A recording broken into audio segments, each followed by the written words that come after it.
Terima kasih Bapak Ibu semuanya. Selamat malam. Assalamualaikum warahmatullahi wabarakatuh. Selamat malam, salam sejahtera, rahayu, rahayu, rahayu. Baiklah, pada malam hari ini,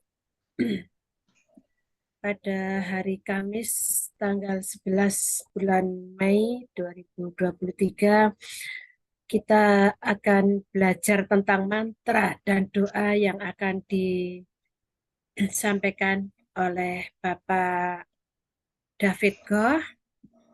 Tentang mantra dan doa malam hari ini mungkin akan dikupas bersama-sama, kita diskusi bersama-sama.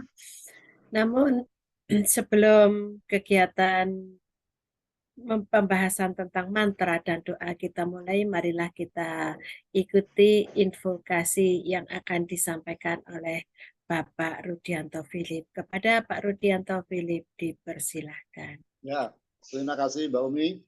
Selamat malam Bapak-Bapak, Ibu-Ibu. Sebelum dimulai, seperti biasa kita invokasi sejenak. Mulai. Oh, hidup tersembunyi yang bergetar di setiap atom. Oh, cahaya tersembunyi yang bersinar di setiap atom.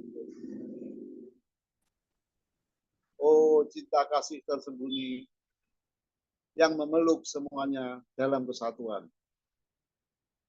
Semoga mereka yang merasa satu denganmu dari itu mengetahui bahwa ia satu dengan setiap yang lain. Om Shanti Shanti Shanti. Selesai, terima kasih Mbak Umi. Terima kasih disampaikan kepada Pak Rudianto Philip. Selanjutnya pembahasan tentang mantra dan doa akan disampaikan oleh Bapak David Goh. Kepada Pak David Goh dipersilakan. Terima kasih Bu Mi atas kesempatannya. Kembali lagi setahun yang lalu saya isi. Ya, pertama-tama saya ucapkan semuanya salam sejati bagi kita semuanya. Hari ini akan saya kupas atau kita membahas tentang mantra doa. Namun sebelumnya jika ada pertanyaan atau sanggahan atau pernyataan mungkin bisa disampaikan di chat dulu. Jadi kita nanti bisa jawab dan bisa kita baca bersama-sama. Silakan atau dicatat nanti kalau ada pertanyaan bisa ditanyakan secara langsung juga. Nah, tentang mantra dan doa ini yang akan saya sampaikan sesuai dengan versi yang saya tahu, yang saya mengerti. Dan ini juga merupakan bagian dari ajaran kami, yaitu di Gantaro, di mana salah satu topik yang dibahas itu adalah tentang mantra dan doa. Tapi saya tidak akan terlalu panjang, karena kalau secara pembelajaran itu kira-kira kurang lebih 3,5 jam. Jadi kalau ini mungkin ya yang di antara untuk umum kita akan membahas yang biasanya dipakai oleh secara umum. Nah, dalam pembahasan ini juga kalau misalnya seandainya saya menyinggung atau ada yang merasa tersungging atau tersinggung, mohon dimaafkan terlebih dahulu supaya nanti nggak salah persepsi. Ya. Baik, topik yang kita akan bahas ini adalah soal mantra doa. Mantra doa ini merupakan sebuah aktivitas yang sering kita lakukan. Apakah hari kita lakukan, kita yang namanya atau yang dalam kehidupan kita, apalagi kita di Indonesia, dalam hal melakukan doa atau melafalkan mantra itu tidak asing bagi kita semuanya. Mungkin bagi orang Barat, orang bule, itu doa dan mantra itu bukan merupakan kegiatan sehari-hari yang wajib dilakukan. Nah, apa pendapat umum yang sering kita dengar di masyarakat? Mantra ini khusus yang di wilayah Asia ini, itu dianggap sekarang ini dianggap sering disebut sebagai hanya rapalan. Rapalan yang boleh dikatakan sesat, tidak sesuai dengan berketuhanan. Kalau doa itu pada umumnya adalah bahwa itu bersesuai dengan ketuhanan, dan itu tidak dalam arti bahwa merupakan sebuah hal yang umum. Sedangkan mantra itu nggak umum. Mantra itu orang menganggap bahwa sebagai ini sesat, ini nggak benar. Karena apa? Doa itu dikaitkan atau dihubungkan dengan kegiatan keagamaan tertentu. Kalau mantra itu bisa dipakai oleh siapapun. Pada pendapat umum, doa itu sering dikaitkan sebagai permintaan atau permohonan, sering juga dipakai untuk bersyukur. Doa itu dipakai untuk bersyukur. Lalu doa itu dipakai untuk penyembahan atau menyucikan, ya menyucikan tentunya kepada Tuhan. Nah, tapi kalau misalnya sekarang ini doa ini lebih banyak dipakai sebagai bersyukur, meminta saja, memohon saja. Doa sering dipakai hanya untuk memohon, meminta sesuatu. Apalagi kalau kita memberikan nasihat kepada orang. Oh, aku ada masalah keuangan, aku ada masalah keluarga, aku ada masalah kesehatan. Ya udah, kamu doa saja. Artinya udah, kamu minta saja. Kamu memohon saja.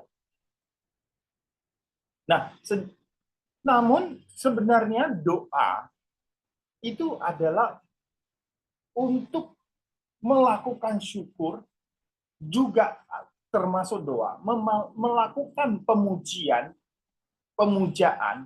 penyucian, ya, suci kepada Tuhan, itu juga dikaitkan juga dengan doa. Dan itu jarang sekali dilakukan. Contoh kecil misalnya kita mendapatkan sebuah kebahagiaan. Kadang-kadang kita berbicara kepada orang lain. Pak Rudi, saya lagi bahagia nih. Pak Rudi nggak mengatakan, sudah, kamu doa saja. Karena apa? Doa cenderung adalah untuk memohon. Nah, belakangan ini baru ada yang mengatakan, wah, aku bahagia. Nah, yang turut mendengarkan itu syukurlah. Nah, kesyukuran yang disampaikan oleh orang itu adalah bentuk daripada doa juga. Bahwa dia telah melakukan upaya ikut berbahagia kepada saya yang cerita. Nah, itu yang sering sekali kita dengar. Nah, sedangkan mantra ini sering sekali dipakai adalah bahwa ini adalah untuk ilmu tertentu.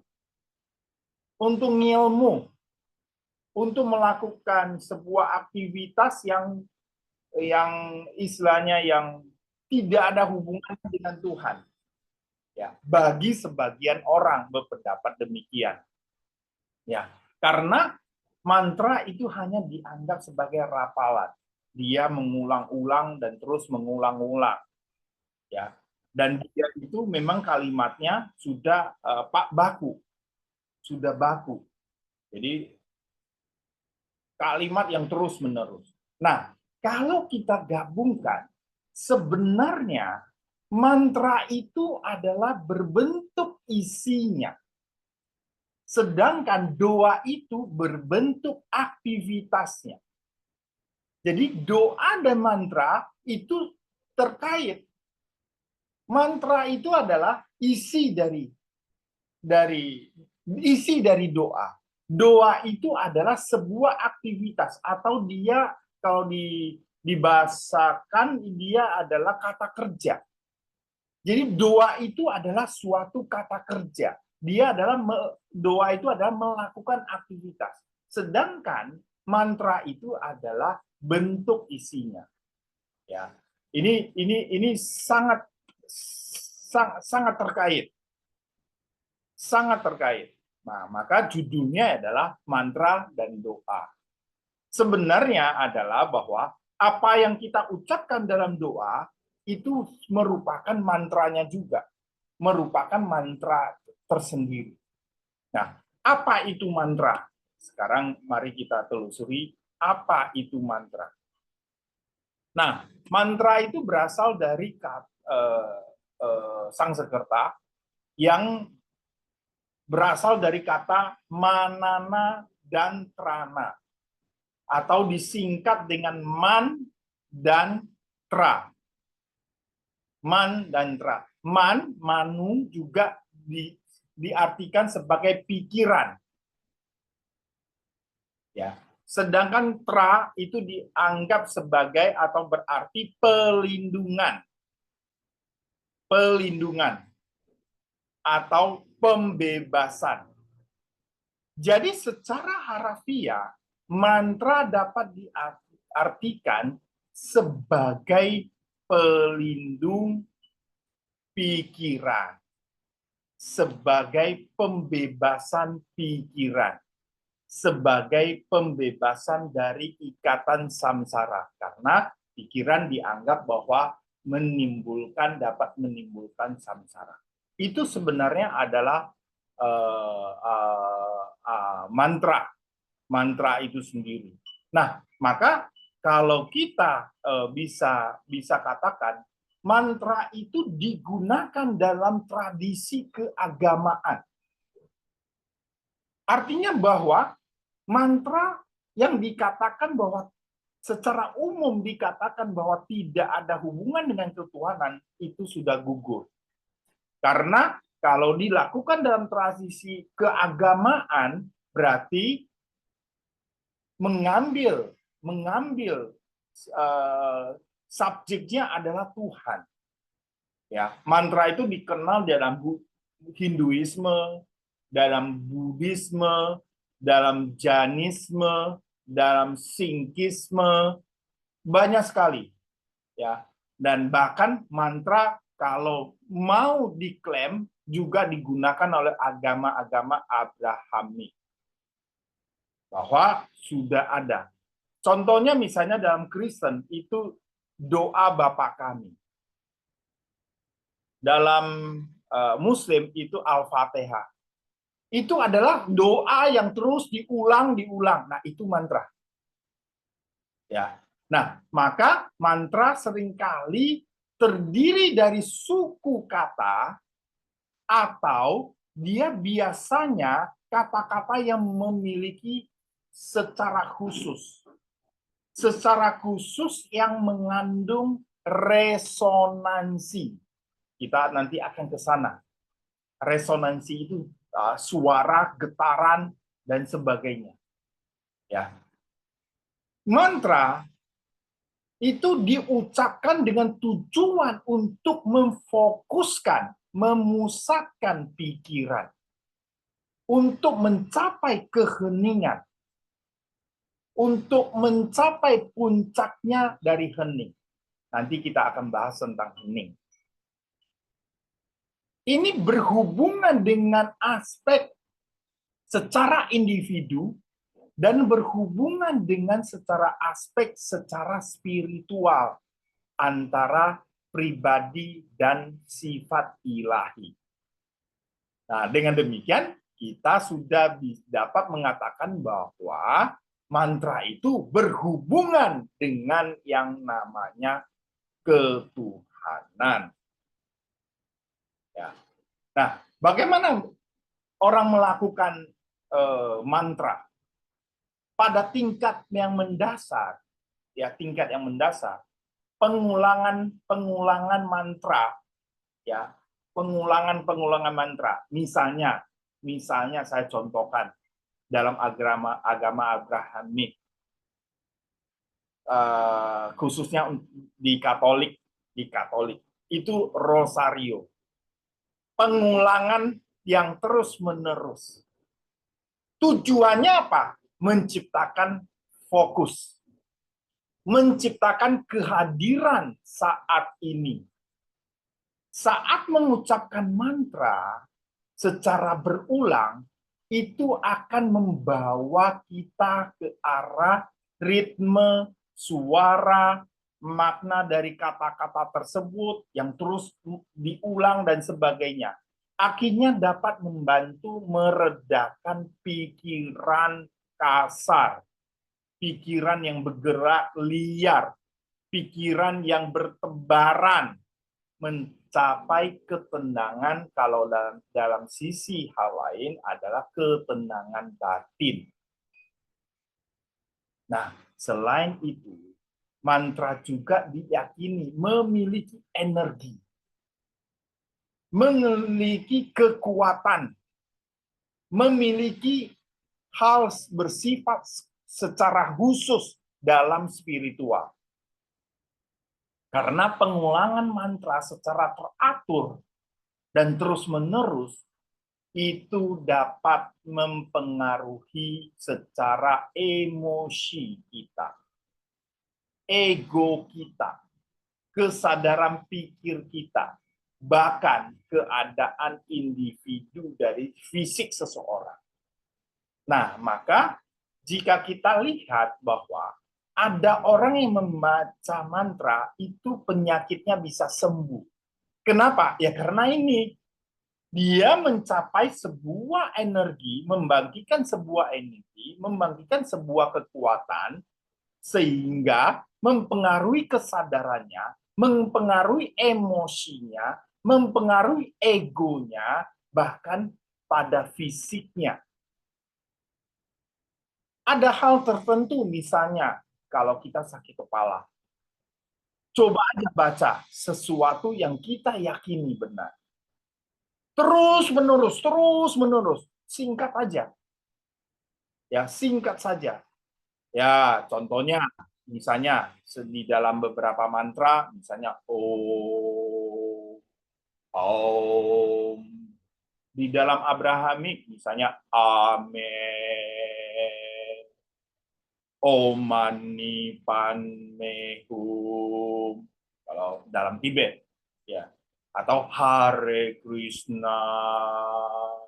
Itu juga. Ya. Itu terus menerus. Kalau Anda sakit kepala, Anda lakukan itu, saya jamin pasti sakit kepala hilang. Apa saja boleh dilakukan. Boleh nggak saya mengulang sesuatu yang tidak ada makna dan tidak ada manfaatnya? Itu apakah juga bisa? Ingat bahwa Mantra itu mengandung resonansi. Mantra itu mengandung sesuatu yang khas. Dia mengandung makna. Maka nggak boleh sembarangan juga. Ya. Karena dalam prakteknya, mantra yang diulang secara mental atau vokal, mental dalam arti di dalam tanpa mengeluarkan vokal, ya, karena mantra itu bisa dalam bahasa atau bahasa batin, bahasa sehari-hari atau bahasa batin. Nah, mantra ini juga bisa dilakukan secara berulang terus-menerus dan terus-menerus. Nah, maka dalam pemilihan contohnya misalnya tadi Rosario, Japa Mala juga kita kenal, ada kalung yang terdiri dari 108 butir, ada yang 100 butir, ada yang 99, ada yang 27 yang paling singkat, ya. Itu sebagai alat bantu untuk kita mengulang-ulang. Misalnya kembali lagi tadi yaitu Om 2, Om 3.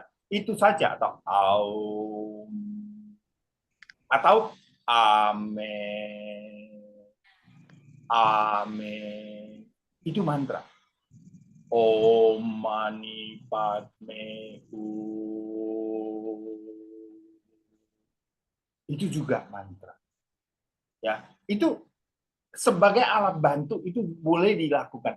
Kalau saya tidak punya, bagaimana? Ya nggak apa-apa. Kalau Anda tidak punya, ya diulang-ulang saja sampai merasa nyaman. Kira-kira seperti itu, merasa nyaman. Nah, kalau misalnya kita mau melakukan, maka ingatlah bahwa ada kekuatan yang sesungguhnya dari mantra yang kita ucapkan. Karena dia dapat membuat kita punya ketenangan, konsentrasi pikiran, ya, membantu menciptakan. Nah, meskipun mantra dapat memberikan kita sebuah manfaat, bukan juga merupakan jaminan atau solusi instan. Ingat, solusi instan untuk semua masalah Anda dalam hidup. Ya, karena jika itu bukan merupakan sebuah mantra yang sudah dibakukan, akan tidak ada manfaatnya bagi Anda bermasalah. Maka pentingnya kita memiliki seorang yang ahli atau guru atau yang berpengalaman dalam mempraktikkan mantra tersebut, terutama kalau dalam agama keterkaitannya dengan tradisi-tradisi keagamaan. Itu penting bagi kita. Jadi jangan tadi sakit kepala bisa beres gitu loh. Terus ucapin Om, Amin, Amin, Amin. Terus masalah beres. Enggak juga. Ingat, harus diikuti dengan sebuah tindakan kita untuk mencari pembimbing atau guru atau para ahli atau yang sudah berpengalaman. Ya. Itu adalah bercerita sedikit tentang mantra. Ya. Berikutnya kita lihat doa. Nah, doa ini berasal dari bahasa Arab. Ya. Doa ini diserap dari doa atau da'a yang memiliki artinya memanggil, meminta atau permohonan. Dalam kaitannya ada bahasa Sanskerta yang mirip dengan doa atau da'a, yaitu dua. Ya, dua. Itu artinya sama, meminta. Artinya juga sama, yaitu meminta. Nah, doa ini merupakan sebuah bentuk komunikasi atau percakapan spiritual antara individu dengan Tuhan. Dengan kekuatan ilahi, kekuatan Sang Hyang, atau entitas spiritual lainnya dengan makhluk-makhluk lainnya. Doa dalam tatanan berbahasa ini harus keungkapan dari hati kita, dari pikiran kita, dan apa kebutuhan kita kepada sesuatu yang kita anggap suci dan transenden. Karena doa itu sifatnya imanen. Imanen artinya bahwa doa itu adalah bentuk kepercayaan. Imanen itu adalah credo. Credo itu artinya aku percaya. Jadi harus juga lengkap. Jadi sering orang doa itu nggak wah saya doa itu kok yang penting adalah yang penting melakukanlah. Tidak. Doa itu harus dalam betul-betul adalah dari hati, pikiran kita, dari apa yang kita butuhkan, dan itu sifatnya adalah imanen atau transenden. Karena dia kepada yang kita anggap suci. Nah, kalau sifatnya imanen itu sifatnya aku percaya. Nah, dalam doa inilah maka pengungkapan kepercayaan itu penting. Maka dalam tradisi agama itu selalu diikuti dengan awalan kalimat adalah mengungkapkan kepercayaan. Lalu mengungkapkan penghormatan. Lalu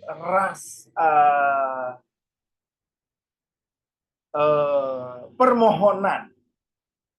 Jadi dari kepercayaan, penghormatan, permohonan yang kita apa, ditutup dengan rasa syukur.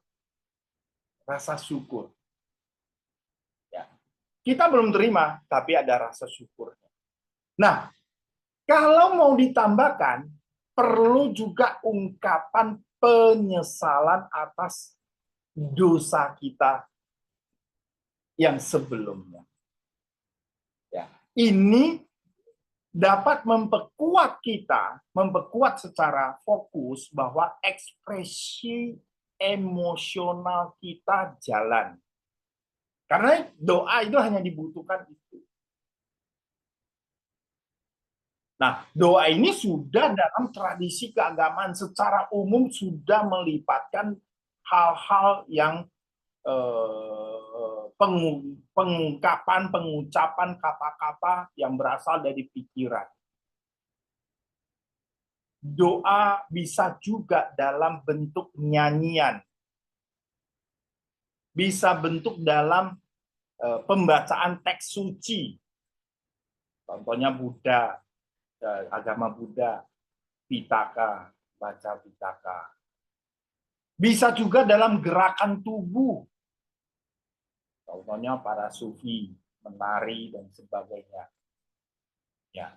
Nah, tujuan utama dalam doa ini yang sebenarnya adalah menjalin penguatan hubungan spiritual kita dengan kekuatan yang maha tinggi.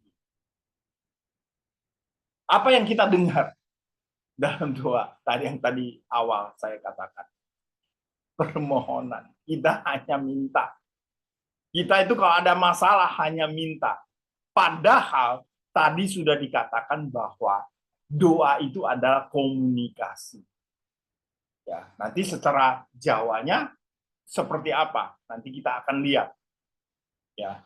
Nah, doa juga dapat merupakan sarana dalam kebahagiaan, rasa syukur yang melimpah dalam diri kita, atau mencari pertolongan dalam situasi yang sulit.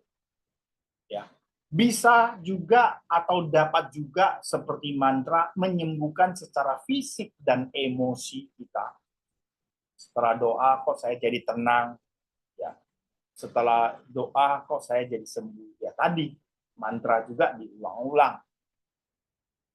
Bahkan ada yang sampai untuk mencapai pencerahan atau mencari pemahaman dan makna tentang kehidupan ini. Nah, doa juga merupakan hal-hal yang sangat individu, juga dapat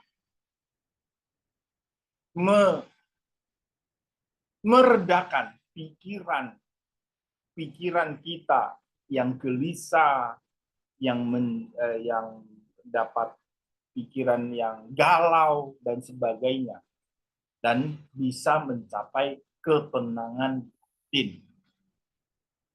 Nah, melalui doa seseorang dapat secara khusus merasa mendekati kekuatan yang dianggap suci, memberikan penghiburan, harapan, bahkan sebagai kekuatan yang bersifat spiritual.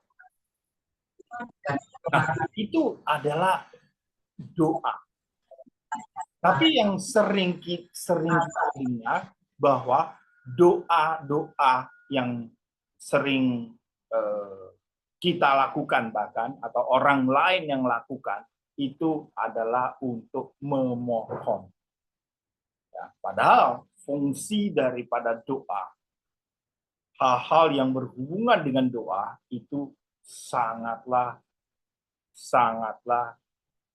kuat. Nah, maka bisa kita simpulkan bahwa doa, mantra dari mantra doa ini adalah sebuah yang tadi saya bilang, mantra itu isinya, doa itu aktivitasnya, maka itu merupakan sebuah rangkaian yang tidak boleh kita pisah-pisahkan. Karena semua ini juga sama, sumbernya adalah untuk mencapai ketenangan, harapan, kekuatan dalam perjalanan hidup kita, penghiburan. Ya, itu adalah sifat daripada mantra doa. Nah, ini merupakan hal yang sangat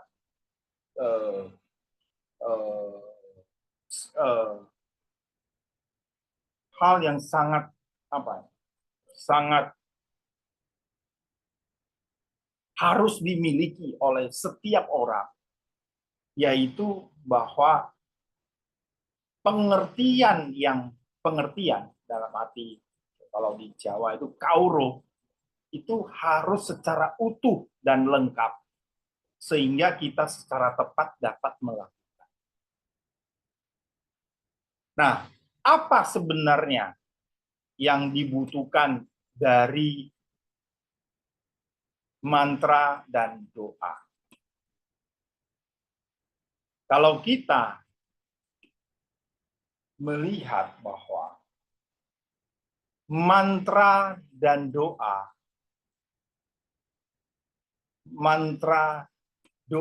itu haruslah bisa disebut kemauan atau niat yang diekspresikan dalam bahasa walaupun dalam bahasa batin. Karena seringkali bahwa doa dan mantra itu adalah sebuah aktivitas atau sebuah rutinitas yang memang ya wajib dikerjakan. Karena merasa wajib. Kenapa merasa wajib? Ya karena disuruh. Kenapa disuruh kamu mau? Ya kalau enggak, saya nanti dihukum. Kira-kira seperti itu. Inilah yang menjadi puncak daripada sebuah kesalahpahaman. Nah, tadi dikatakan bahwa doa, mantra atau doa ini merupakan dapat kami atau saya simpulkan bahwa merupakan sebuah kegiatan yang beriringan. Mantra dan doa itu sama saja. Ya. Apa tadi kata kunci di dalam mantra dan doa? Yaitu suatu bentuk yang memiliki bahasa. Dalam hal ini bisa dalam bahasa kata-kata, bisa dalam bahasa batin. Maka kalau misalnya itu merupakan sebuah ekspresi bahasa, maka ini berkaitan dengan komunikasi. Jadi mantra dan doa itu adalah sebuah alat komunikasi. Khususnya untuk doa, bahkan disebut adalah sebagai jembatan antara kita dengan Yang Maha Kuasa. Ya, sedikit saya membahas komunikasi. Komunikasi itu berasal dari bahasa Latin, ya, dari kata communicare. Ya, kata ini diserap dasarnya dari komunis, ya, komunis. Ya, sekarang komunis itu siapa dia? Komunis tuh artinya tidak bertuhan. Padahal komunis itu artinya umum atau bersama-sama, berbagi, mengkomunikasikan, yaitu adalah melakukan, menyampaikan secara bersama-sama antara komunikan sama komunikator, atau nanti komunikator jadi komunikan, yang komunikan jadi komunikator. Komunikator itu yang menyampaikan, komunikan itu yang mendengarkan. Inilah yang merupakan bentuk dari komunikasi. Nah, kata komunikasi ini sudah diadopsi berbagai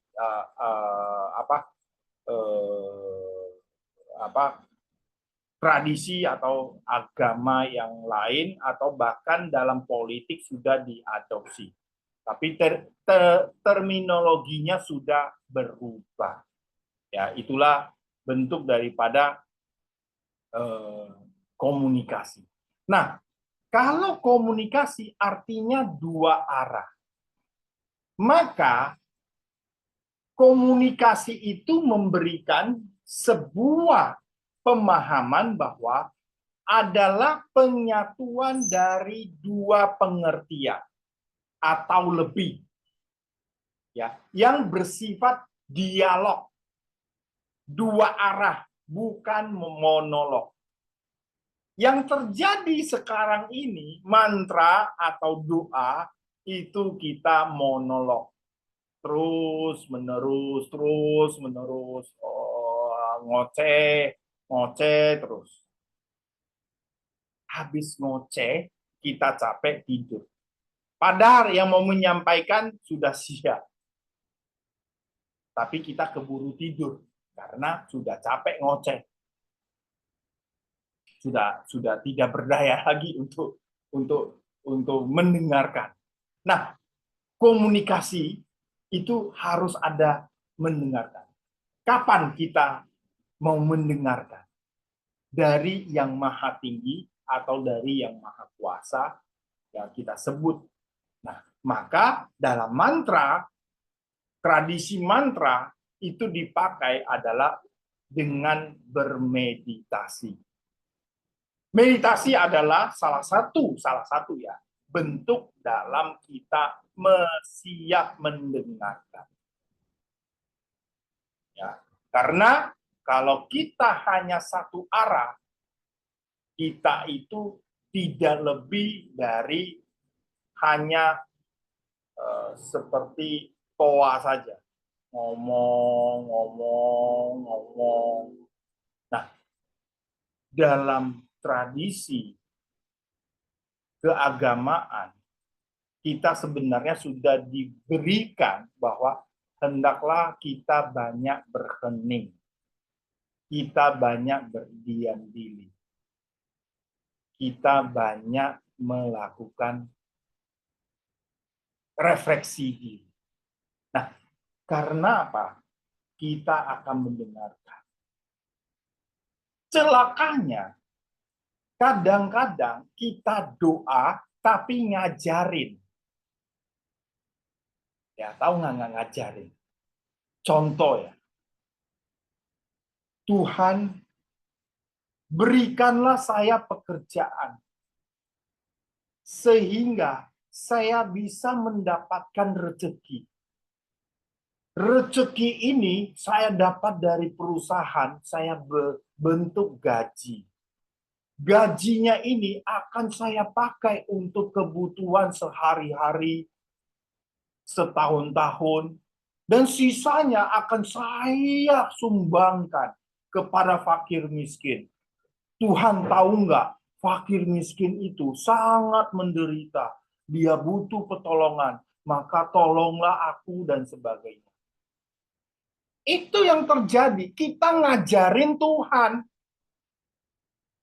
Kita ngajarin Tuhan. Padahal secara tradisi keagamaan, kita sudah sepakat Tuhan itu maha tahu. Kamu sebenarnya nggak usah ngomong, aku sudah tahu. Itu sama saja, itu anak saya yang kecil baru bisa main YouTube. Ini lihat, ini YouTube loh. Oh ya, ini gini. Cara untuk pencetnya ini, bukanya itu ini ditekan. Ini yang warna apa? Merah. Nah ini loading nih. Ini namanya loading, Pi. Habis loading, buka. Nah, ada iklan. Nanti kita skip biar cepat kita bisa nonton. Kita seringnya bersikap mental begitu. Ngajarin Tuhan. Kita seringnya ngajarin Tuhan. Sehingga seringnya komunikasi kita satu arah. Seringnya komunikasi kita itu mentok. Sehingga banyak sekali yang mengatakan doa saya tidak terkabul. Doa saya tidak didengar. Lalu sebagai bentuk penghiburan, bahkan kita teracuni tanda petik ya, oleh tradisi agama bahwa doa kamu tidak dikabulkan ada 3 hal. Yang pertama, belum saatnya. Yang kedua, kamu belum layak atau pantas. Ya loh?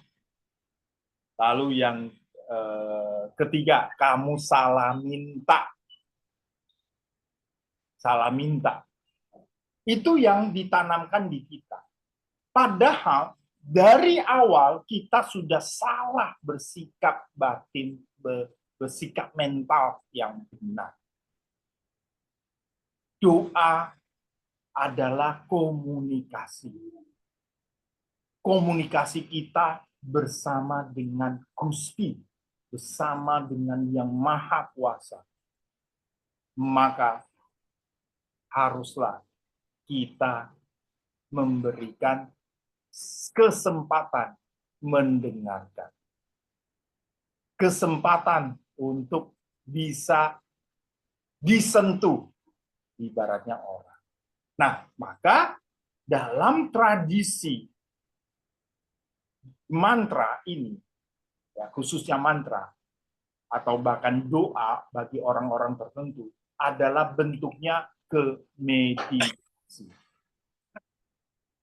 Karena sesungguhnya pada saat kita sudah dapat mendengarkan dari Yang Maha Kuasa atau Yang Maha Suci atau yang transenden, entah apapun disebut, kita sudah tidak lagi membutuhkan apa-apa karena kita sudah komunikasi. Ya. Nah, gimana caranya saya mendengarkan? Apakah berbentuk suara? Yang namanya dengar ya bentuk suara dong. Apakah berbentuk apapun itu, penglihatan, itu juga mendengarkan. Bagaimana saya mau mendengarkan? Bagaimana cara saya mau mendengarkan secara utuh? Nah, ini yang menjadi PR bagi kita. Bagaimana saya bisa diam? Bagaimana caranya? Nah, kita masuk kepada tahapan-tahapan caranya. Dalam Jawa, dalam tradisi Jawa, itu dikenal dengan yang namanya tansa eling lan waspodo. Tansa eling dan waspodo ini merupakan sebuah alat untuk kita bisa setiap saat manusia berkomunikasi dengan Gusti. Artinya bahwa doa yang dalam berkesadaran tinggi, eling, itu artinya sadar. Waspodo itu artinya kita mengamati. Ya. Bagaimana? Bagaimana caranya? Di bawah sudah saya sebutkan. Kita harus bisa mencapai yang namanya ning. Karena dari ning akan timbul tamburo maninten. Ya. Tamburo maninten itu adalah jangan bertanya kepada siapapun, karena engkaulah sumber pengetahuan, engkaulah sumber pengertian dalam dirimu. Tapi harus bisa mencapai ning, hening. Untuk bisa mencapai hening itu kita mesti derem. Derem itu adalah ketenangan, puncak ketenangan dan kejernihan. Puncak ketenangan dan kejernihan. Untuk kita bisa mencapai itu, kita butuh puncak ketenangan. Untuk bisa itu, segala sesuatu, segala hal dalam hidup kita menjadi pelan. Bukan malas ya. Beda. Menjadi pelan. Untuk bisa pelan, kita harus menjadi sebuah kebiasaan. Untuk kita biasa, untuk kita menjadi kebiasaan, kita harus biasa dulu. Supaya biasa kita itu harus dipaksa atau terpaksa. Untuk bisa terpaksa atau dipaksa, kita harus disiplin. Untuk bisa disiplin, kita mesti percaya. Kembali lagi ke atas. Sifatnya transenden dan imanen. Bahwa aku percaya. Jadi kalau misalnya kita percaya akan sesuatu, apapun itu, kita percaya akan sesuatu, maka kita akan timbul disiplin. Aku percaya ini, aku pegang akan disiplin. Begitu disiplin, ada saatnya malas, kita memaksakan diri, kita dipaksa, kita terpaksa melakukan aktivitasnya. Kalau sudah biasa dalam ilmu apalah itu ya, bahwa kebiasaan manusia akan terbentuk, sesuatu hal biasa akan terbentuk jika melakukan dengan 21 hari. Kalau nggak percaya, biasanya pagi Anda gosok gigi, itu kiri dulu atau kanan dulu atau depan dulu. Besok mulai ubah. Kalau biasanya ke kiri, ubah ke kanan. 21 hari akan menjadi biasa. Tapi kebiasaan ini akan terlampaui menjadi kebiasaan kalau sudah mencapai 90 hari atau 3 bulan. Itu akan menjadi biasa. Jadi biasanya saya ke kiri dulu, besoknya saya rubah ke kanan, setelah 21 hari ini jadi biasa.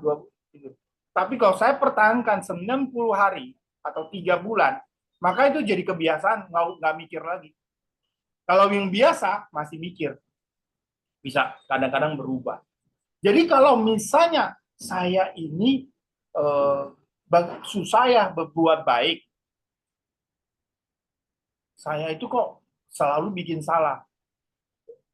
Sekarang kita tanya orang yang sering buat baik, dia juga akan saya itu susah ya bikin hal yang salah. Nah, kalau mau lakukan itu menjadi kebiasaan, dipraktekkan 21 hari, 90 hari sudah selesai.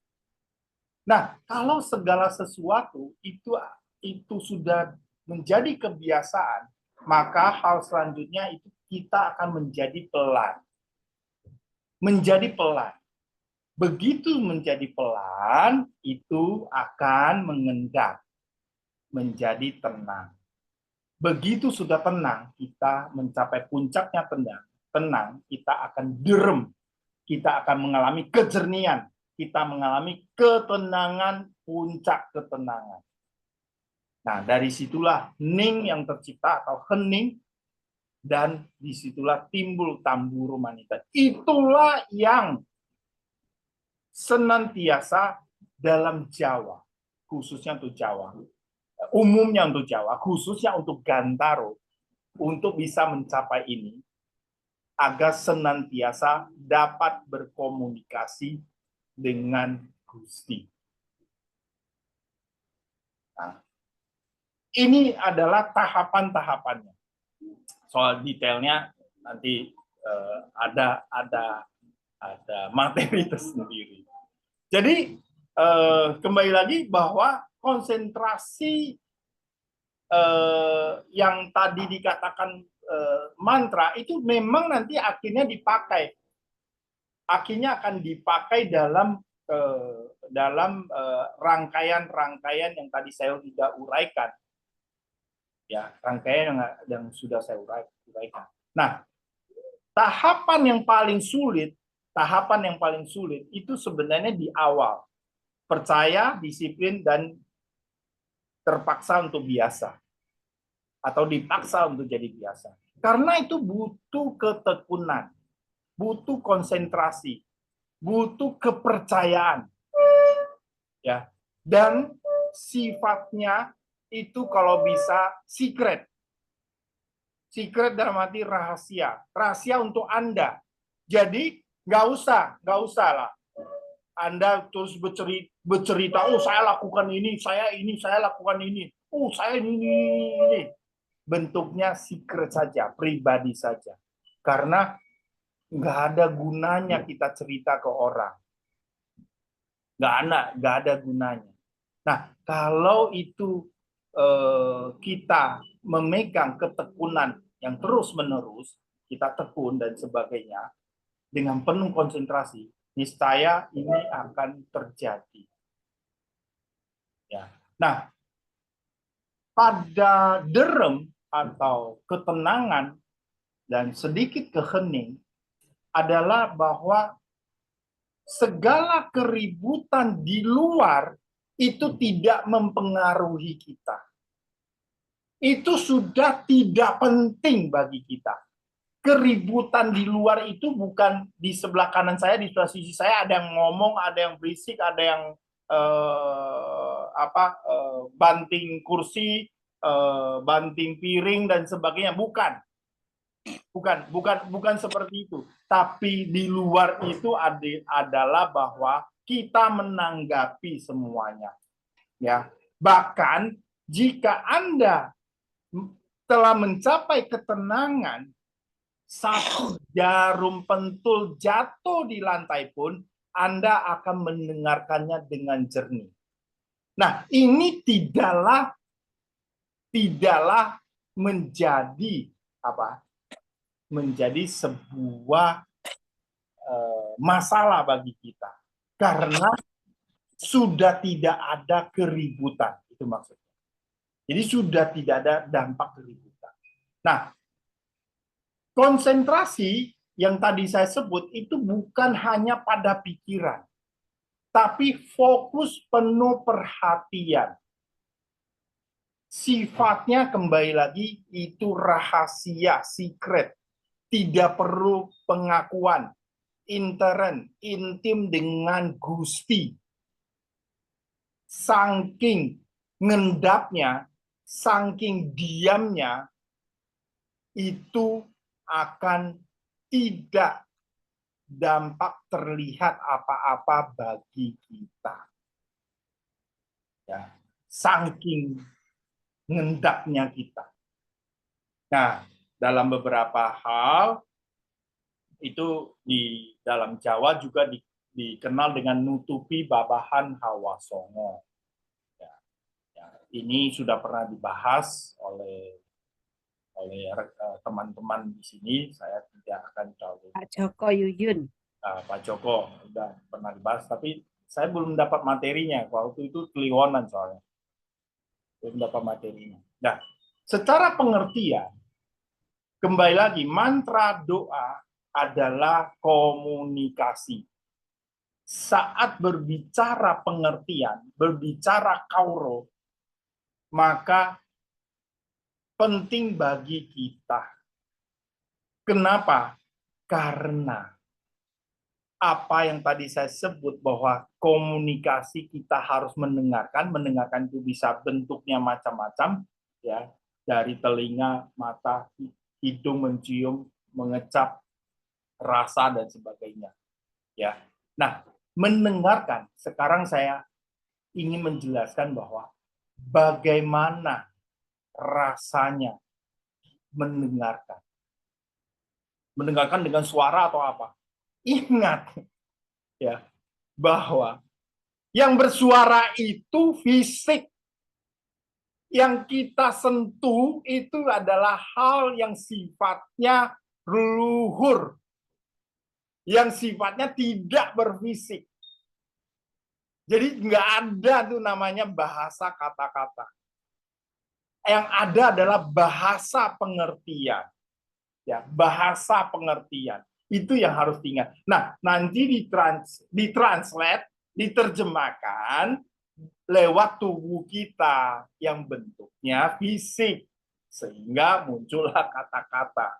Ya, yang kita sentuh itu yang luhur, yang gaib, yang sepuh dan sebagainya. Itu nggak ada secara fisik, nggak ada. Ya. Oke. Terus sedikit tentang bahasa tentang tamburu maninten. Ya, dalam bahasa Jawa sebenarnya ini memiliki banyak bentuk.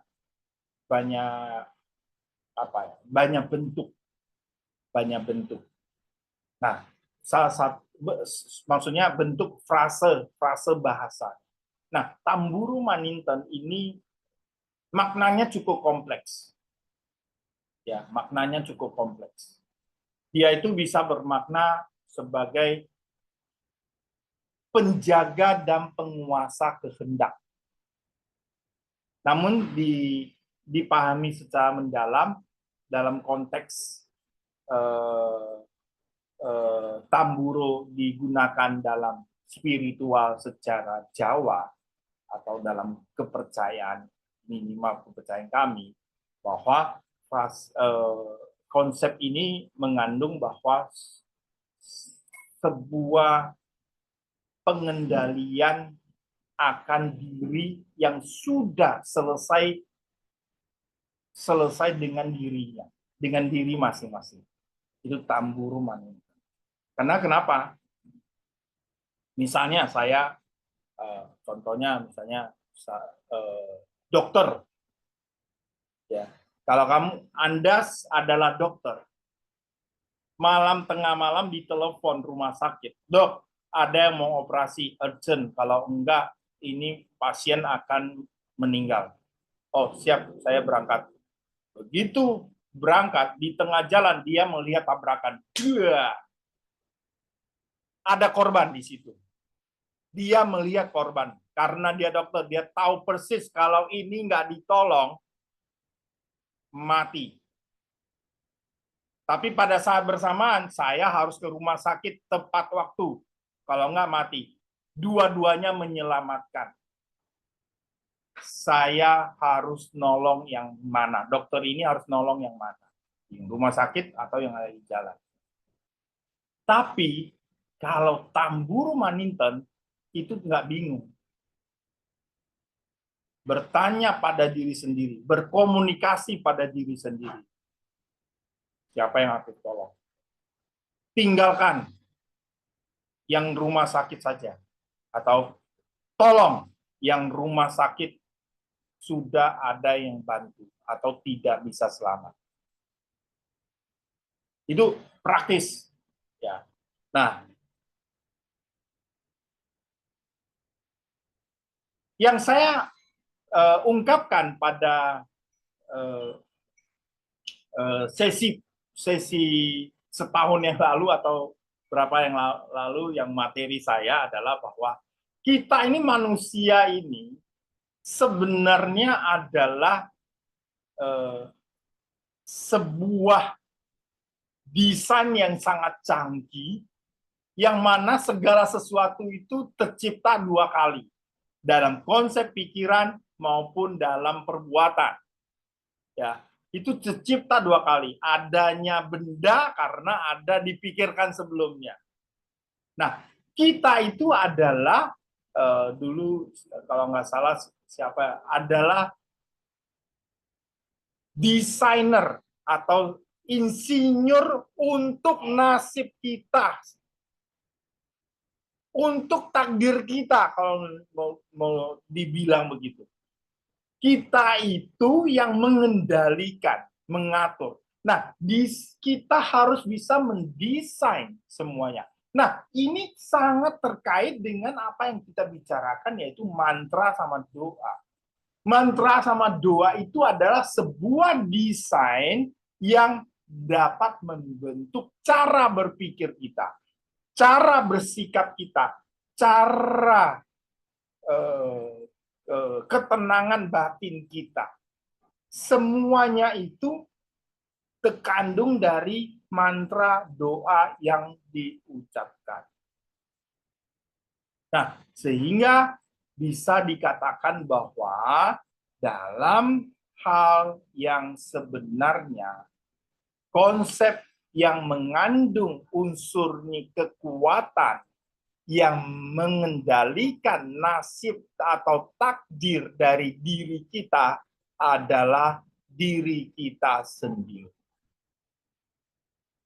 Ya, dalam pandangan yang lebih utuh sebagai manusia Jawa atau Jawa itu sendiri melihat bahwa entitas yang berupa luhur, hal yang luhur, dewa-dewa atau makhluk spiritual lainnya memiliki peran pendukung bagi kita. Pendukung dalam penguasaan kehendak kita. Mereka bukan penentu. Ya, mungkin itu sedikit yang bisa. Nah, maka pada saat bersamaan hubungan kita dengan Tuhan dalam kerangka mantra dan doa itu sebenarnya bagaimana? Kalau saya butuh sesuatu, apakah saya minta? Padahal kita sepakat bahwa Tuhan Maha Tahu, Tuhan Maha Ada, Tuhan Maha Baik, Maha Kasih, dan Maha segalanya. Artinya bahwa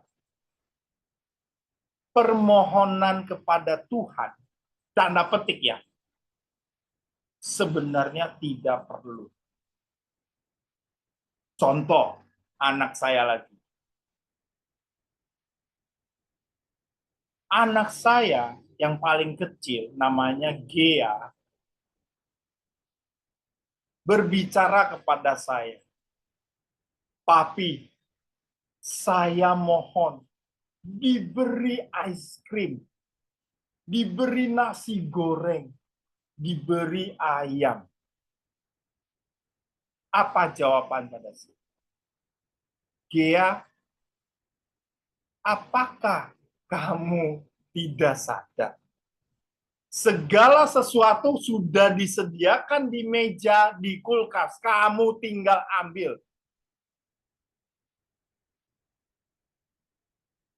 Nah, lucu lagi. Minta bantuan orang untuk mendoakan kita.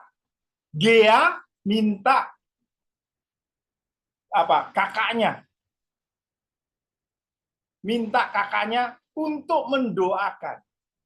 Mendoakan Gea, mendoakan dia. Lalu dia datang ke papinya, "Papi, mohon bantulah Gea untuk dapat es krim, nasi goreng, dan ayam goreng." Apa tidak lucu? Saya sebagai orang tua tentu menyediakan segala sesuatu makanan yang disukai dan sebagainya itu utuh di rumah. Permasalahannya kamu tidak mengambil. Loh, kalau gitu minta bantuan doa orang, salah dong. Kalau gitu minta bantuan mohon untuk pribadi, salah dong. Iya, kalau dalam konteks ini ya kurang tepat. Kita malah bukan memuliakan Tuhan. Kita ngejek malah. Tuhan nggak tahu, nggak ngerti bahwa saya lagi lapar. Kita ngejek. Dalam tradisi Jawa atau dalam tradisi Gantaro, bahwa segala sesuatu itu sudah disediakan. Sudah diberikan, kamu tinggal ambil. Maka untuk bisa ambil butuh pengertian, butuh kauruh. Karena misalnya mau ambil ayam, ternyata tangan saya begini. Nggak bisa ambil juga. Terus dianggap, oh Tuhan tidak merestui. Oh papi tidak merestui. Nggak begitu. Nah, bagaimana kalau begitu saya minta bantuan, orang minta bantuan pada saya mendoakan. Apa yang umumnya yang terjadi? Misalnya ada yang butuh pekerjaan. Doakan saya ya, minta dukungan doa ya, supaya saya dapat pekerjaan. Nah, seringnya apa? kita berdoa, kita yang mau mendukung doa yang minta bantuan, ke atas dulu. Tuhan dulu disebut. Bantulah, tolonglah dia. Seolah-olah Tuhan itu pesuruh kita untuk bantu. Itu satu. Kedua, kita anggap Tuhan itu nggak tahu. Padahal Tuhan sudah, aku iki sudah ngasih loh pekerjaan. Lah dia sendiri nggak ngambil loh. Mau bagaimana? Nah, kita seringnya menjadi sok pahlawan. Di depan Tuhan itu sok pahlawan. Bahwa saya ini penolong, pendoa ajaib, dan sebagainya. Menganggap bahwa Tuhan itu harus disuruh ini baru. Apalagi kalau ada orang sakit. Kita dianggap sebagai penyembuh karena doa kita. Nggak begitu. Yang harus kita, kalau dimintain doa, yang harus kita doakan, kita mendoakan adalah bukan vertikal ke atas, tapi horizontal. Artinya bahwa kalau saya ketemu dia, ketemu yang minta bantuan saya, akan saya omongin. Kamu membuka hati, menyediakan hati, Tuhan sudah memberikan. Apa? Tapi kalau saya tidak ketemu, tidak itu, saya doa, sebut namanya komunikasi kok, sebut namanya, hey, misalnya, David, saya orang mendoakan saya, David, kamu harus membuka diri. Segala sesuatu sudah ada. Tuhan sudah memberikan kesembuhan. Misalnya saya minta, harus. Kalau saya tidak bisa untuk sekarang kan banyak Facebook, banyak IG, lihat aja fotonya, ngomong di fotonya. Itu juga pancaran kekuatan atau energi. Nah, ini ya yang sering secara umum dipraktekkan adalah bahwa Tuhan yang bermasalah, aku tidak bermasalah. Nah, lalu bagaimana anak saya mau minta kepada saya? Tadi, mohon diberikan. Mereka cukup mengatakan atau cukup bersyukur dan berterima kasih. Tapi terima kasih ya. Cukup. Nah, maka kalau teman-teman di luar sana ketemu saya lagi pada saat doa, lagi saat makan, saya langsung makan. Oh, yang lain doa. Ada yang doa. Doanya panjang ya, saya cuek aja makan. Terus dia ngomong, loh, kamu kok nggak doa makan? Kenapa harus doa makan? Ya kita kan harus berterima kasih, bersyukur di atas ini. Apakah dengan saya menggunakan kedua tangan saya itu saya tidak mengucapkan syukur? Terus dia, setelah selesai makan, piring saya makan itu selalu bersih dan tidak pernah ada sisa sebutir nasi pun. Kalaupun itu lauknya udah habis, nasinya saya makan. Karena masih banyak yang tidak mendapatkan makanan. Tapi teman saya ada sisa. Itu dan sebagainya. Kamu katanya bersyukur. Kenapa kamu nggak habiskan? Kenapa kamu sisakan sampah untuk orang lain? Kenapa kamu sisakan sesuatu yang buruk, yang tidak memberikan contoh? Apakah itu termasuk kamu berdoa yang baik? Langsung diam. Nah, kadang-kadang kita memang harus mempraktikkan sebuah doa itu dalam silent, dalam hal kediaman. Oke, itu pengalaman pribadi. Nah, bagaimana sikap doa? Ya, banyak. Sekarang doa itu sudah mantra doa sudah dihubungkan dengan berbagai tradisi ibadah, sembahyang, dan ritual-ritual. Nah, ada yang cara berlutut, merebahkan diri, intinya tidak boleh bertele-tele. Karena kalau dengan Gusti, kalau dengan cukup dengan mengucapkan matur nuwun Gusti. Ya, kalau kita punya kata-kata yang lebih menarik, ya, itu juga mantra isinya. Ucapin aja terus-menerus, itu menjadi mantra. Matur nuwun Gusti, matur nuwun Gusti. Nah, kalau misalnya yang lain, terima kasih Tuhan, terima kasih Tuhan. Kalau yang Abrahamik, biasanya terutama Kristen dan semuanya, amin, amin. Itu juga sama. Amin itu artinya aku sungguh-sungguh, aku bersungguh-sungguh, aku bersungguh-sungguh. Nah, amin itu artinya bahwa aku bersungguh-sungguh. Nah, amin apa? Amin apa? Oke. Nah, lalu tadi kita berbicara tentang bahwa dalam perkembangannya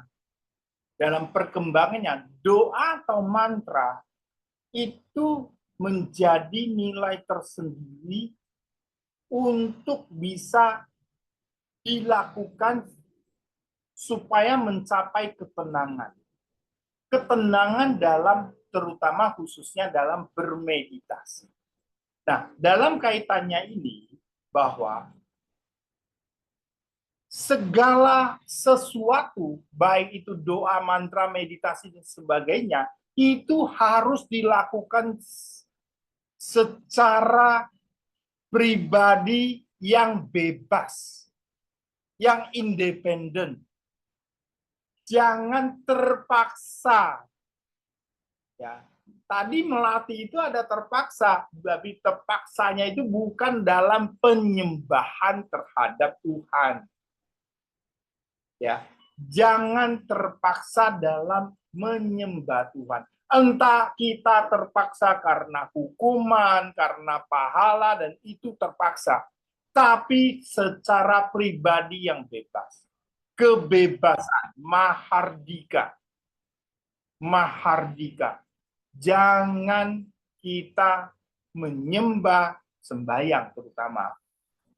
Itu tidak dalam kategori mahardika.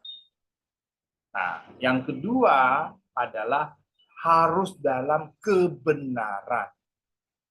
Harus dalam kebenaran. Kebenaran bagi siapa? Bagi kita pengertian saat ini, dan kebenaran bagi kelompok yang kita mengerti, bahkan kebenaran secara universal. Ya, itu adalah urusan yang. Nah, sekarang kita akan masuk kepada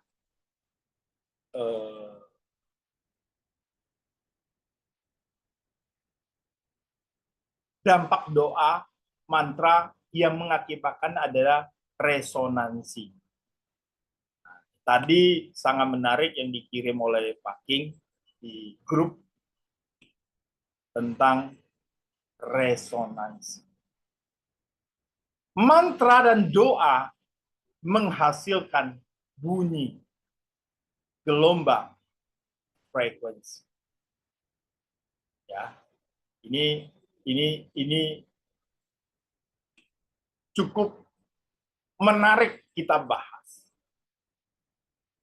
Mantra sendiri khususnya dikatakan dapat menciptakan gelombang atau frekuensi dalam konsep terkait dengan keyakinan spiritual atau metafisik tertentu. Karena apa? Mantra memiliki kekuatan atau energi khusus. Energi dapat mempengaruhi energi lain. Pada saat mantra diucap, menimbulkan bunyi. Sebuah bunyi itu merambat. Ya. Ini bunyi fisik ya, merambat. Rambatan ini memiliki frekuensi berapa hertz, dan sebagainya. Ibarat adalah radio. Radio itu mengeluarkan bunyi, gelombang lalu dipancarkan dengan frekuensi. Ya. Nah, gelombang yang dipancarkan, rangkaian gelombang dipancarkan itu sering dimanfaatkan ya dalam praktek-praktek meditasi, praktek-praktek yoga, ya yoga, praktek-praktek kepercayaan spiritual tertentu. Karena apa? Rangkaian dari kata-kata, suara, bahkan dikatakan yang berulang-ulang dengan tujuan mengubah kesadaran dan mengarahkan energi, mempengaruhi kondisi fisik dan mental secara emosional.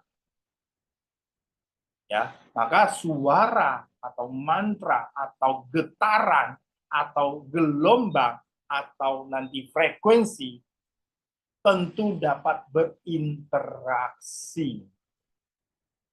Nah, dalam mantra, jika mantra yang luhur itu biasanya, kemarin Pak Rudi ada sedikit cerita tentang musik. Dia seseorang atau tadi ceritanya seseorang mendengarkan musik, ya salah satunya adalah gamelan, ya gamelan, tapi itu di alam luhur.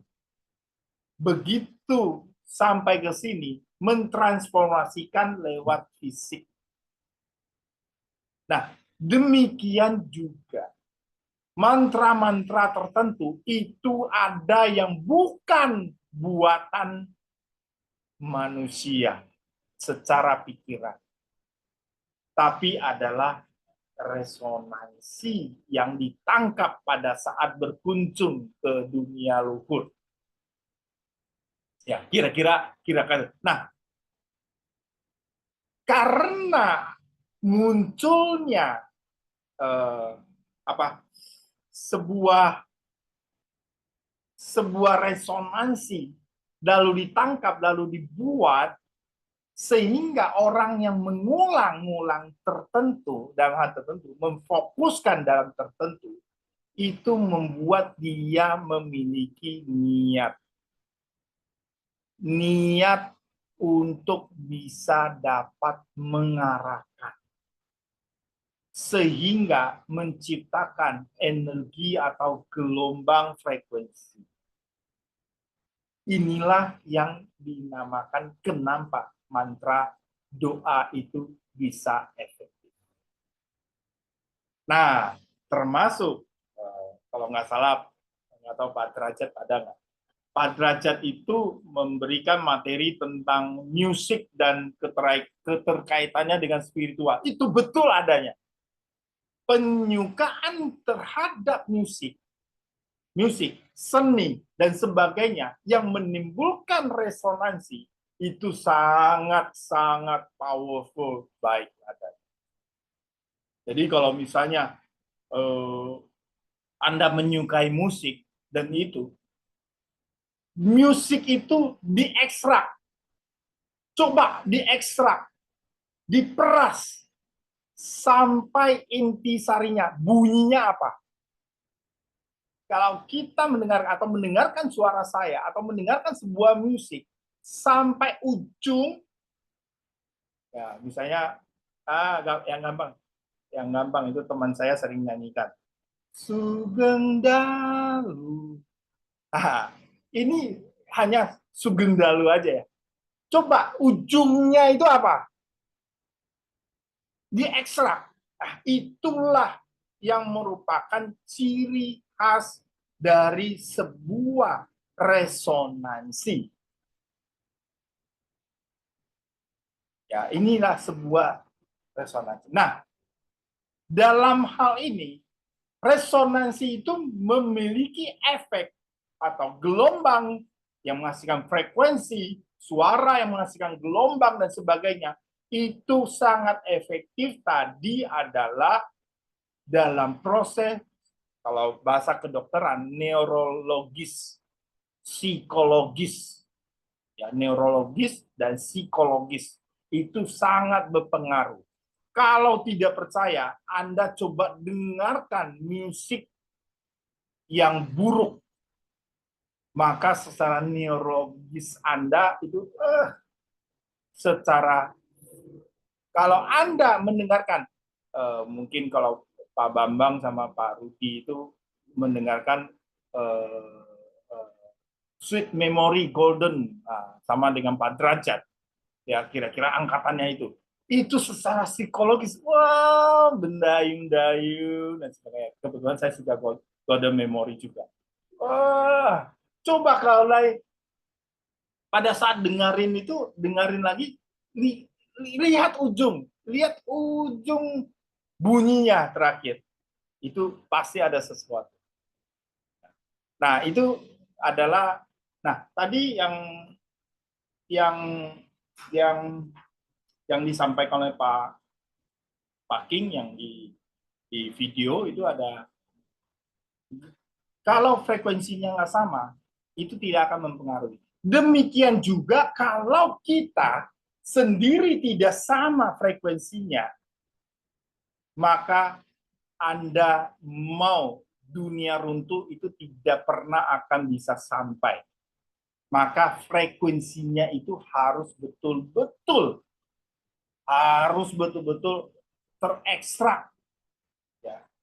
Harus betul-betul ada sehingga bisa dapat sama. Sehingga kalau misalnya kita mengulang sesuatu, tadi saya katakan tidak memiliki makna, pada akhirnya itu akan membuang waktu, membuang tenaga kita dan sebagainya. Oke. Nah, dalam mantra juga bisa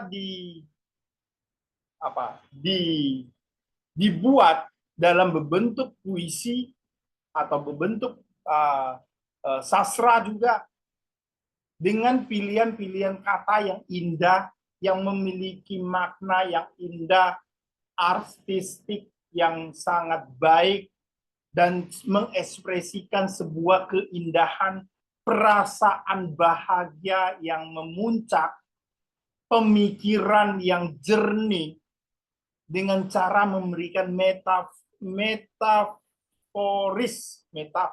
atau secara simbolis lewat kata-kata. Oleh karena itu, maka bisa menggambarkan sebuah mantra yang indah. Nah, saya berikan satu contoh aja. Ini umum. Mantra untuk membuka indera keenam Anda.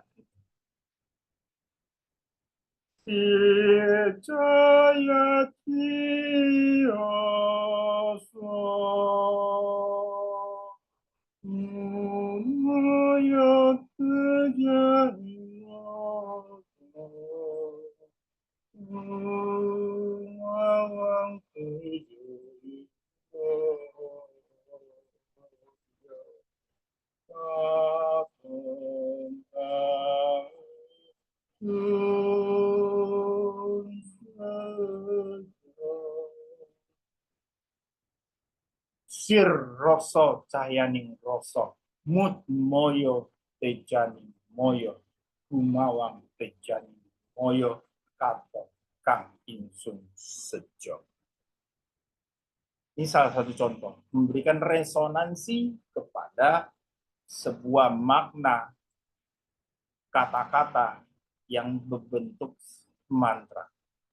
Ya. Kira-kira kalau misalnya, kalau dikaitkan dengan secara resonansi, secara kata-kata itu seperti itu. Nah, sekarang pertanyaannya, kalau misalnya kita sudah berbicara mantra dan doa, Ini kebetulan waktunya juga. Apa kira-kira permintaan yang terbaik? Nah, ini yang sangat menarik dan juga sangat bisa menggoncangkan Anda untuk tidak. Kita sering berdoa dengan kulo nyuwun.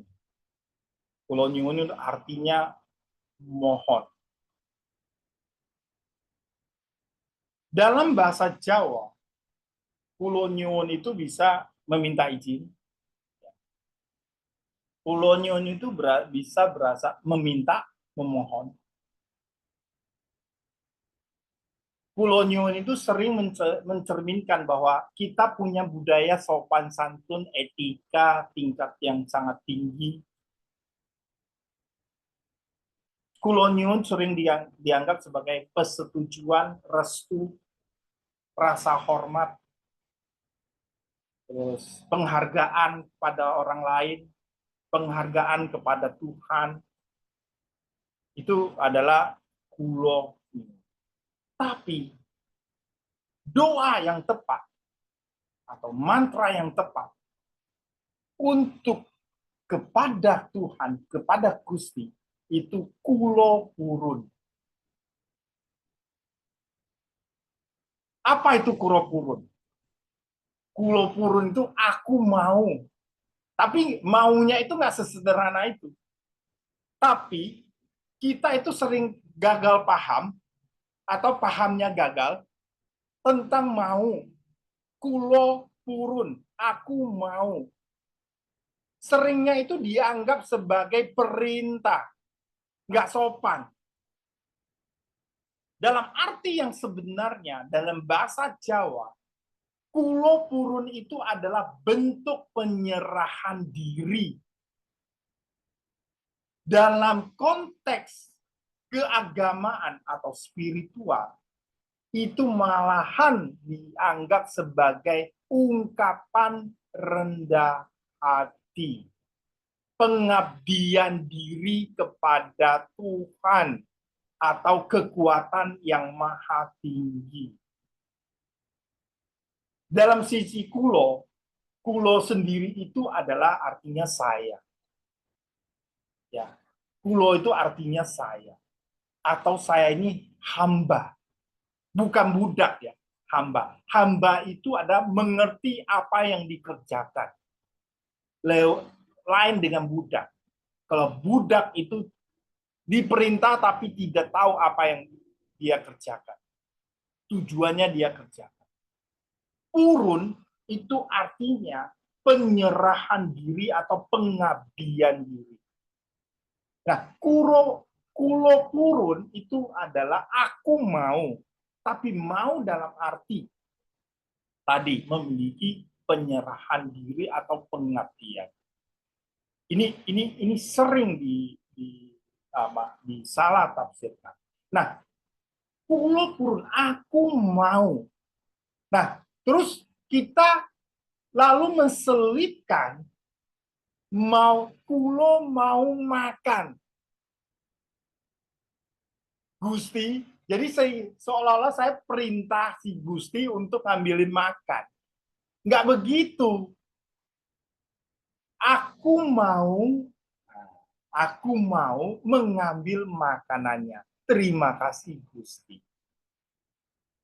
Jadi bentuk sebuah ungkapan mencerminkan sikap rendah hati pengakuan. Seolah-olah kita minta izin. Itu yang bisa menjadikan sebagai bahan masukan. Bahan masukan untuk kita. Nah, lalu apa permintaan kita? Aku mau apa? Aku mau permintaan yang terbaik ya. Permintaan kita yang terbaik. Permintaan kita yang terbaik. Artinya bahwa itu berasal dari diri kita. adalah kita minta guru sejati. Aku mau dibimbing oleh guru sejati. Itu permintaan yang terbaik.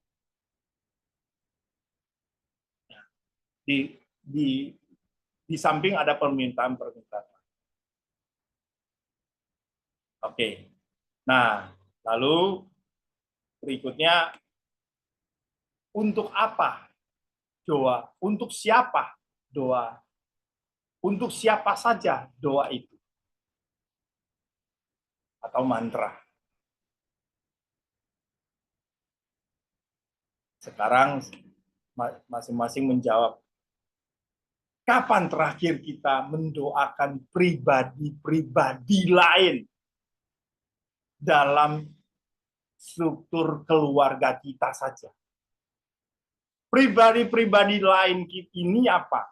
Adalah struktur level keluarga pendahulu kita, yang seangkatan dengan kita, yang segenerasi dengan kita, bahkan yang di bawah kita. Pendahulu itu orang tua kita, orang tuanya dari orang tua, guru-guru kita, leluhur kita. Seangkatan itu bisa saudara-saudara, saudara seperjuangan, kadang sinorowedi, saudara tanpa rahasia,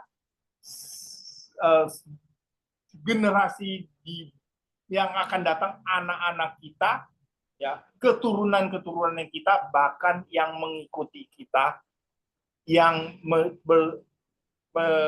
mengantungkan diri kepada kita dan yang meminta bantuan kepada kita. Hendaklah kita sering untuk mendoakan atau membacakan buat mereka. Karena apa?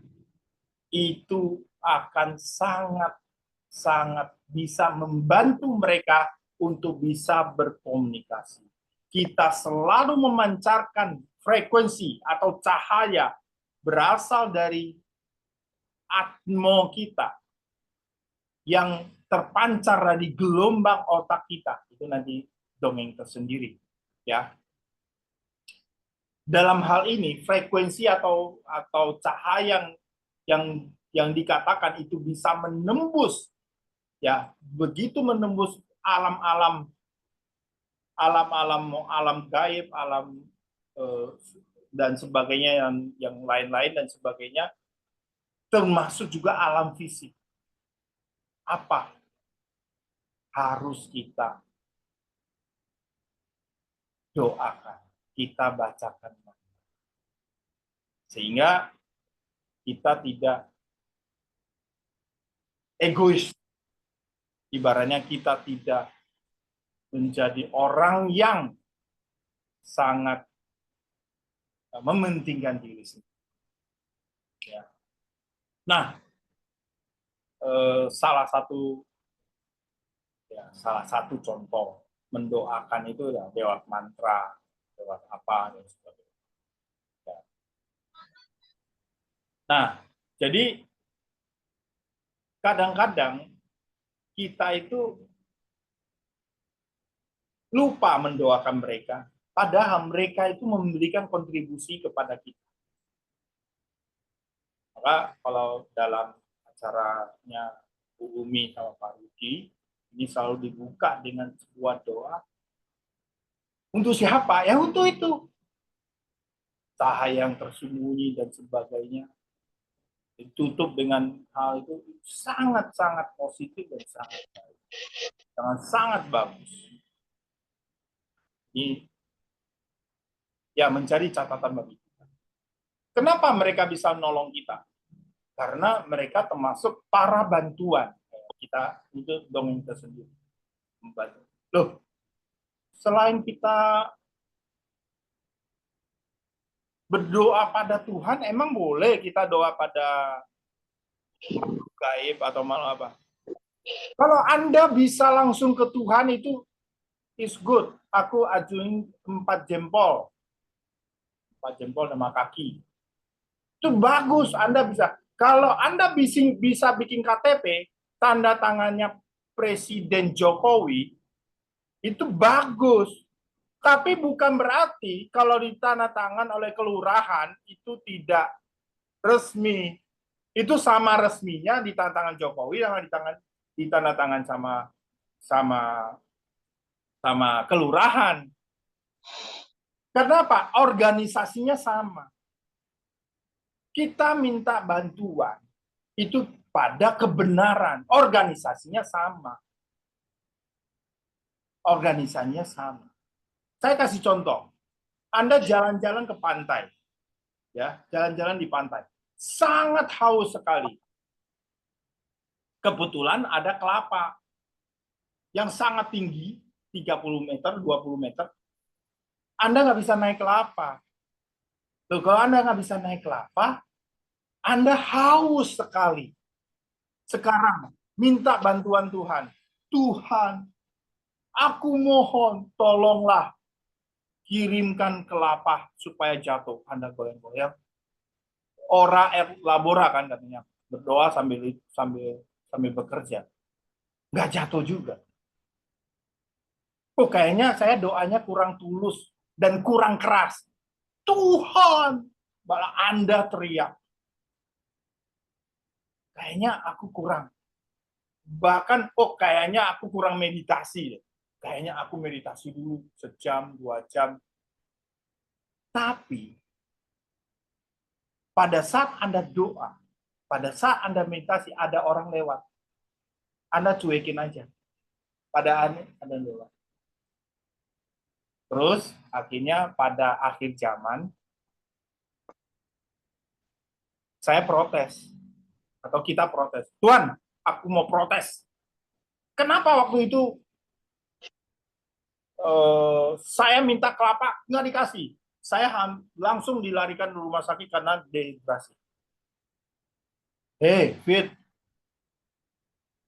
lu nggak lihat, gue udah kirim orang ke sana, tapi lu cuekin. Gue udah kirim bantuan 3 kali, 3 ada orang lewat yang bisa naik kelapa. Tapi lu cuma teriak-teriak, bikin telinga capek saja. Ternyata kita wajib untuk melihat situasi. Minta bantuan itu pada kebenaran. Ada orang yang minta bantuan karena kelapa. Dia kedatangan orang. Kita tinggal tanya, berdoa juga kan. Berkomunikasi juga. Pak, Bapak bisa naik kelapa. Oh, biasa saya. Pak, saya sangat haus. Tolong Bapak, nanti saya bayar. Oh, tenang aja. Oh, oke.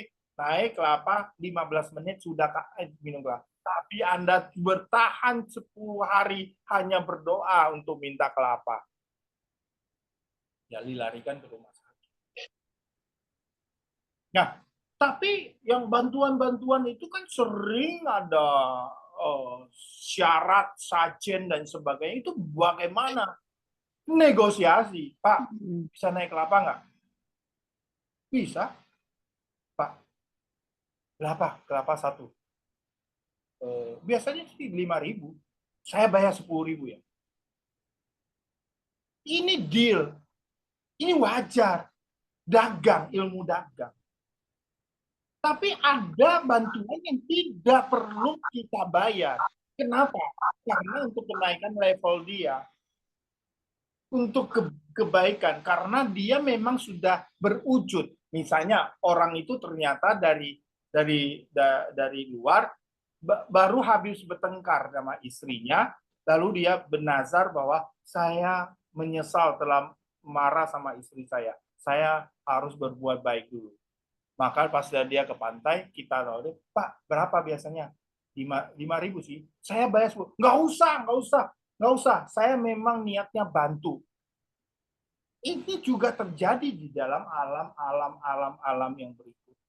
Jadi wajar kalau kita mau minta bantuan dalam arti sakti, mantra, doa, dan sebagainya. Selama dalam kebenaran. Ya, selama dalam itu yang bisa. Oke, mungkin dia nggak terlalu jauh dan terlalu lama. Silakan jika ada pertanyaan ini. Terima kasih telah mendengarkan ocehan saya. Surodiro Jayaningkangrat Suro Brasto Cekaping Olah Dharma Studi. Sehebatnya seseorang, sakti-saktinya seseorang akan terkalahkan jika dia berbuat kebenaran yang secukupnya. Matur nuwun, berkah dalam Gusti. Luar biasa, terima kasih Pak David. Mulai jam 8 sampai jam 10 lebih 2 menit.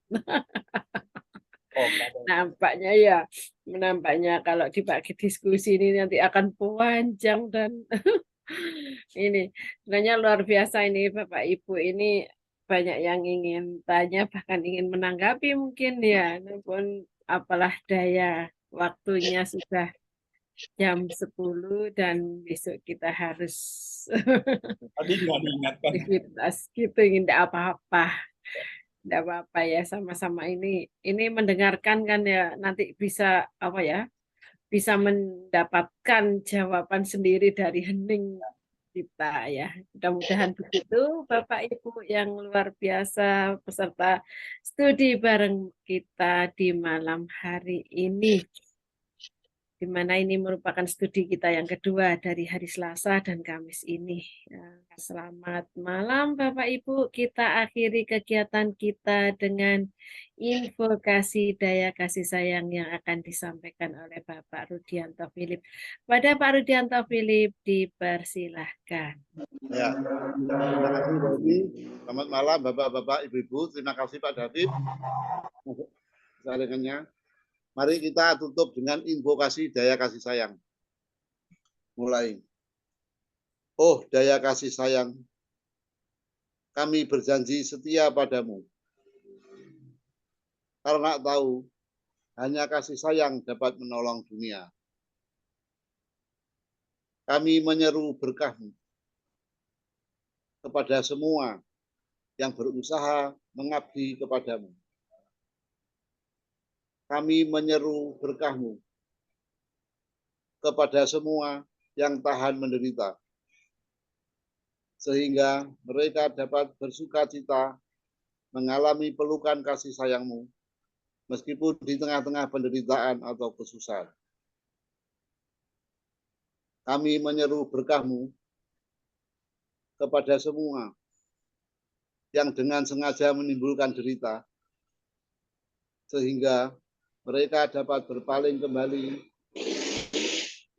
dan mengabdi kepadamu. Om Shanti Shanti Shanti. Selesai, terima kasih. Selamat malam semuanya. Selamat malam, terima kasih Pak Rudi dan kepada semua partisipan di malam hari. Terima kasih atas partisipasinya, kehadirannya di malam hari ini. Mudah-mudahan materi yang disampaikan oleh Pak David Goh benar-benar membawa manfaat, membawa peningkatan kapabilitas kita di dalam menuju ke arah kebaikan. Terima kasih Bapak Ibu, selamat malam. Selamat beristirahat. Rahayu, rahayu, rahayu. Assalamualaikum warahmatullahi wabarakatuh. Mohon izin untuk NLG. Terima kasih ya Bu, Pak. Terima kasih Bu Murni. Rahayu. Rahayu, Pak Imam. Senang sekali ini bisa join, ya. Banyak positifnya. Mudah-mudahan banyak membawa manfaat Ibu Murni. Pak matur nuwun. Sedulur. Sami-sami. Sugeng dalu. Assalamualaikum, rahayu. Rahayu. Izin and all nggih semuanya. Selamat Nggih. istirahat. Ini punten ya. Tadi nggak nyalain apa kamera lagi. Udah siap-siap ini di kamar. Matur nuwun.